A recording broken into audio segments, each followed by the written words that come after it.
आपसे एक सवाल पूछता हूँ। क्या कभी ऐसा हुआ है कि आपने अपने दिल की गहराइयों से भगवान को पुकारा हो और आपको ऐसा लगा हो कि कोई जवाब नहीं आया? क्या आपके मन में कभी ये सवाल उठा है कि क्या सच में कोई ईश्वर से बात कर सकता है या ये सब बस हमारी कल्पना है? क्या हमारी प्रार्थनाएं कहीं गुम हो जाती हैं या सच में कोई दिव्य सत्ता है जो उन्हें सुनती और उनका उत्तर भी देती है? अगर ऐसे सवाल आपके मन में भी कभी उठे हैं तो आज का यह संदेश आपकी पूरी जीवन दृष्टि और आध्यात्मिक समझ को बदल सकता है। आज हम एक अत्यंत रहस्यमयी और शक्तिशाली पुस्तक की गहराइयों में उतरने जा रहे हैं। परमहंस योगानंद जी की अद्भुत कृति भगवान से बात करना, टॉकिंग विद गॉड। आप योगानंद जी को उस महान योगी के रूप में जानते होंगे जिन्होंने योगी कथामृत लिखी, एक ऐसी पुस्तक जिसने पूरी दुनिया में करोड़ों लोगों को आध्यात्मिक पथ पर चलने की प्रेरणा दी। लेकिन भगवान से बात करना में उन्होंने उससे भी ज्यादा अंतरंग और रहस्यमयी बातें साझा की हैं। उन्होंने हमें बताया है कि ईश्वर से सच्चा संवाद कैसे किया जाए। ये केवल एक किताब नहीं है, ये एक आध्यात्मिक मानचित्र है, एक ऐसा मार्गदर्शक जो हमें ये सिखाता है कि ईश्वर से जुड़ना केवल मंदिरों, कर्मकांडों या औपचारिक प्रार्थनाओं तक सीमित नहीं है, बल्कि यह हमें याद दिलाता है कि सच्चे अर्थों में ईश्वर से बात करने के लिए हमें अपनी अंतरात्मा की चेतना को जगाना होगा। लेकिन मैं साफ कर दूं, इन गहराइयों को समझना हर किसी के लिए आसान नहीं है। इसके लिए सच्ची निष्ठा चाहिए, भीतर की चुप्पी चाहिए और एक गहरी इच्छा चाहिए स्वयं को भीतर से बदलने की। आज हम इस पवित्र ग्रंथ के कुछ ऐसे गहन और दिव्य रहस्यों को खोजेंगे जो आपके और परमात्मा के बीच के रिश्ते की चाबी बन सकते हैं। ये केवल शिक्षाएं नहीं है, ये जीती जागती सिद्धांत है जिनका अभ्यास करने पर आपके भीतर गहरा रूपांतरण हो सकता है। तो मेरे साथ अंत तक बने रहिए, क्योंकि हर एक रहस्य पिछले रहस्य पर आधारित होगा और अंत में हम एक ऐसे अंतिम सत्य तक पहुंचेंगे जो यदि आपने वास्तव में समझ लिया तो ये आपके जीवन की दिशा ही बदल सकता है। तो चलिए शुरू करते हैं उस पहले सवाल से जिसने हम सभी को कभी न कभी झकझोरा है। आखिर क्यों भगवान हमारी प्रार्थनाओं का उत्तर नहीं देते? क्योंकि सच तो यह है कि जीवन में कभी कभी हम सभी ने प्रार्थना की है, दुख के क्षणों में, भय में, भ्रम में, या जब हम खुद को बिल्कुल असहाय महसूस करते हैं। हम जब दुख, भय या भ्रम की घड़ी में भगवान को पुकारते हैं तो हमारे दिल में एक उम्मीद होती है कि कोई संकेत मिलेगा, कोई समाधान मिलेगा या कम से कम कोई हमारी पुकार को सुनेगा। लेकिन अक्सर उत्तर में केवल नीरवता ही मिलती है। आखिर ऐसा क्यों होता है? आइए मैं आपसे एक सवाल पूछता हूँ। क्या आपने कभी सचमुच ईश्वर की आवाज को सुनने की कोशिश की है? परमहंस योगानंद जी बड़े सुंदर तरीके से समझाते हैं कि सच्चा संवाद केवल मांगने से नहीं होता। सच्चा संवाद तब होता है जब हम भीतर से सुनना सीखते हैं, गहराई से मौन होकर, पूरी निष्ठा के साथ। क्यों सुनना मांगने से ज्यादा जरूरी है? क्योंकि जब हम केवल मांगते रहते हैं तो संवाद एक तरफा हो जाता है। जरा कल्पना कीजिए, आप अपने किसी मित्र से बात कर रहे हो और आप ही बोले जा रहे हो, मित्र को बोलने का कोई अवसर न दें। क्या यह सच्चा संवाद कहलाएगा? बिल्कुल नहीं। ठीक यही बात ईश्वर के साथ भी होती है। अगर हमें परमात्मा से सच्चा संबंध बनाना है तो हमें अपने मन को शांत करना होगा और ईश्वर की मधुर मौन वाणी को सुनना सीखना होगा। पर योगानंद जी हमें एक और गहरा रहस्य बताते हैं। ईश्वर शब्दों में नहीं बोलते, ईश्वर तो भावनाओं में बोलते हैं, आंतरिक शांति में बोलते हैं और उन अदृश्य कंपन में बोलते हैं जो हमें गहराई से शांति का अनुभव कराते हैं। योगानंद जी कहते हैं, सच्ची प्रार्थना केवल मांगना नहीं है, सच्ची प्रार्थना है दिव्य उपस्थिति का अनुभव करना। जब हम केवल मांगते रहते हैं तो हमारा मन अशांत रहता है, लेकिन जब हम सुनना शुरू करते हैं तो हमारे भीतर एक गहरी शांति का जन्म होता है और इसी पवित्र मौन में ईश्वर की वाणी प्रकट होती है। तो ईश्वर हमसे कैसे संवाद करते हैं? वे हमें संकेतों के रूप में मार्ग दिखाते हैं। वे आंतरिक मार्गदर्शन के रूप में हमारे अंतर्मन से बोलते हैं। वे गहरे ध्यान में उत्पन्न होने वाली सूक्ष्म भावनाओं के रूप में हमें दिशा देते हैं। जब हम अपने भीतर की नीरवता में उतरते हैं तो एक दिव्य शक्ति हमारे भीतर जागृत होने लगती है। यह शक्ति बाहर नहीं है, यह तो हमारे ही भीतर है। वही शक्ति हमें राह दिखाती है, हमें सांत्वना देती है और तब भी मार्ग दिखाती है जब सारा संसार अंधकार में प्रतीत होता है। लेकिन यहाँ प्रश्न यह उठता है, हम ईश्वर की आवाज को कैसे सुने, हम उस दिव्य कंपन को कैसे महसूस करें? इसका उत्तर है ध्यान, मेडिटेशन। योगानंद जी बार बार जोर देकर कहते हैं कि परमात्मा से बात करने का सबसे शक्तिशाली तरीका ध्यान है। जब ध्यान सही ढंग से किया जाता है तो यह हमारे मन को एक शांत झील की तरह स्थिर कर देता है, और जैसे एक शांत झील आकाश को साफ साफ प्रतिबिंबित करती है, वैसे ही शांत मन ईश्वर की उपस्थिति को स्पष्ट रूप से प्रकट करता है।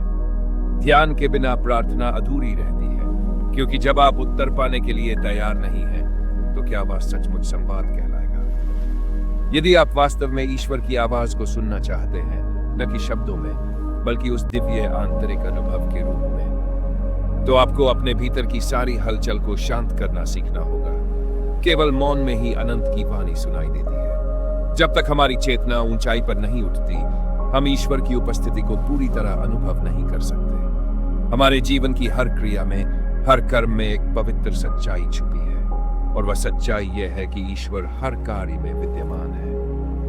परमहंस योगानंद जी अत्यंत सुंदरता से बताते हैं कि जब आप हर कार्य को प्रेम, भक्ति और समर्पण के साथ करते हैं, तो आप ईश्वर के लिए एक माध्यम बन जाते हैं। तब कार्य करने वाला केवल आप नहीं होते, वह स्वयं परमात्मा होते हैं जो आपके माध्यम से कर्म कर रहे होते हैं। चाहे वह कार्य बड़ा हो या छोटा, जब उसे ईश्वर को अर्पित भाव से किया जाए तो वह साधारण कर्म नहीं रह जाता, वह एक पवित्र साधना बन जाता है। अब जरा सोचिए, क्या आपने कभी ध्यान के दौरान ऐसा अनुभव किया है कि कोई अदृश्य शक्ति आपको देख रही है, जैसे कोई दिव्य उपस्थिति आपको अपनी बाहों में लेकर सुरक्षित कर रही हो? या फिर उस समय को याद कीजिए जब आप जीवन के किसी कठिन मोड़ पर खड़े थे और अचानक किसी अदृश्य स्रोत से समाधान आपके सामने प्रकट हो गया। बिना किसी तर्क के कोई गहरा बोध, कोई भीतर से उठती आवाज जिसने आपको सही राह दिखा दी। क्या आपने कभी ऐसा महसूस किया कि किसी समस्या का हल आपके भीतर से स्वतः ही उभर आया, जैसे कोई अनदेखी शक्ति आपको मार्गदर्शन दे रही हो? दोस्तों, यह संयोग नहीं है, यह ईश्वर की प्रतिक्रियाएं हैं।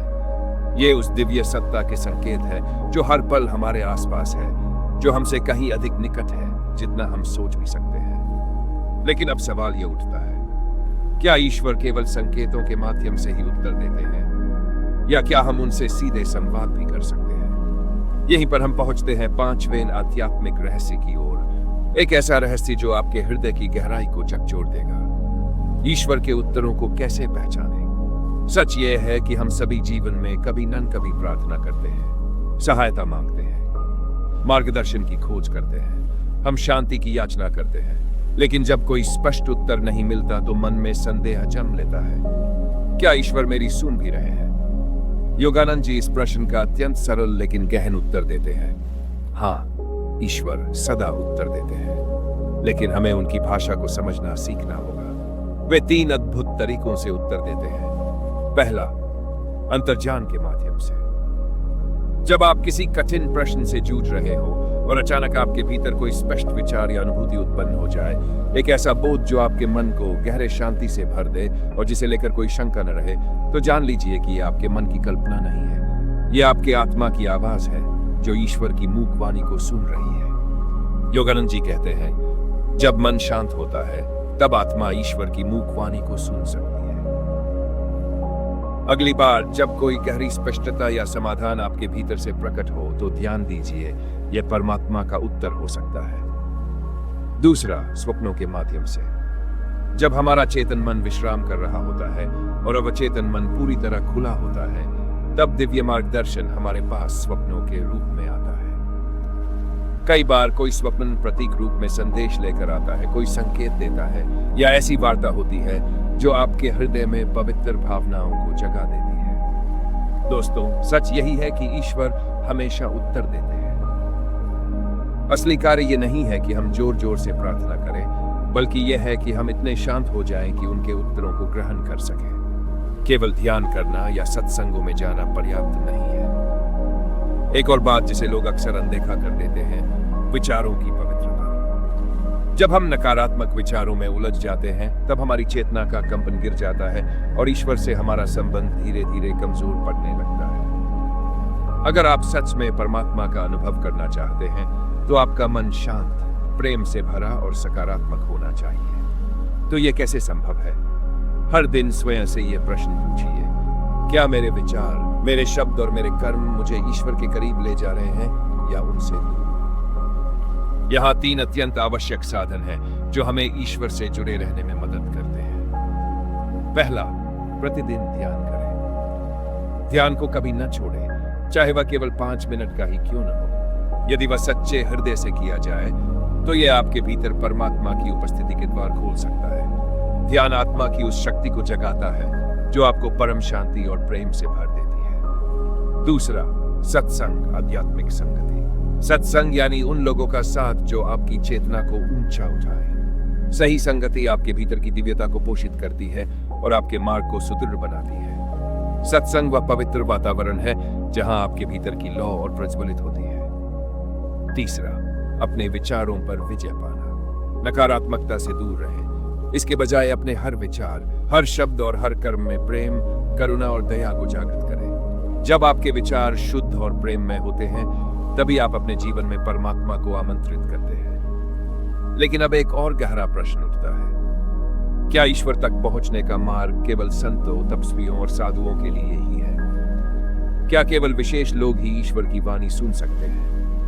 क्या साधारण व्यक्ति भी ईश्वर का संदेश पा सकता है? यह सबसे बड़ा भ्रम है जिसे हमें तोड़ना होगा। परमहंस योगानंद जी अत्यंत शक्तिशाली उत्तर देते हैं। ईश्वर किसी भी व्यक्ति से बात कर सकते हैं, चाहे वह कोई महान योगी हो या एक सरल हृदय वाला साधारण व्यक्ति। इसके लिए केवल एक ही शर्त है, सच्ची भक्ति और निर्मल हृदय। ईश्वर किसी विशेष वर्ग के लिए आरक्षित नहीं है। वे हर आत्मा में निवास करते हैं। वे कहीं दूर नहीं है। वे आपकी सांसों से भी अधिक निकट है। ईश्वर से जुड़ने के लिए किसी जटिल अनुष्ठान की आवश्यकता नहीं है। आपको केवल अपने दिल की गहराई से उन्हें पुकारना है। चाहे आपकी प्रार्थना टूटी फूटी हो, चाहे वह पीड़ा से भरी हो, यदि वह सच्ची है तो वह तुरंत ईश्वर तक पहुंचती है। कई बार हम सोचते हैं कि शायद हमारी प्रार्थना ईश्वर तक नहीं पहुंची, लेकिन सच यह है कि ईश्वर हर पुकार सुनते हैं। बस हम उनके उत्तर को पहचानना नहीं सीख पाए हैं। और जब हमारा मन अहंकार, भय और शंका से मुक्त हो जाता है, तब उनका उत्तर बिल्कुल स्पष्ट हो जाता है। योगानंद जी कहते हैं, ईश्वर पहले से ही आपके भीतर है, जागने की प्रतीक्षा कर रहे हैं। अब मैं आपसे एक प्रश्न पूछता हूं, क्या हमारा संबंध ईश्वर से केवल प्रार्थना और ध्यान तक सीमित रहना चाहिए, या क्या कोई और गहरा और भी शक्तिशाली मार्ग है उनसे जुड़ने का? यह अंतिम और सबसे महत्वपूर्ण रहस्य आपके आध्यात्मिक जीवन की दिशा को पूरी तरह बदल सकता है। ईश्वर से जुड़ने का सबसे शक्तिशाली मार्ग क्या है?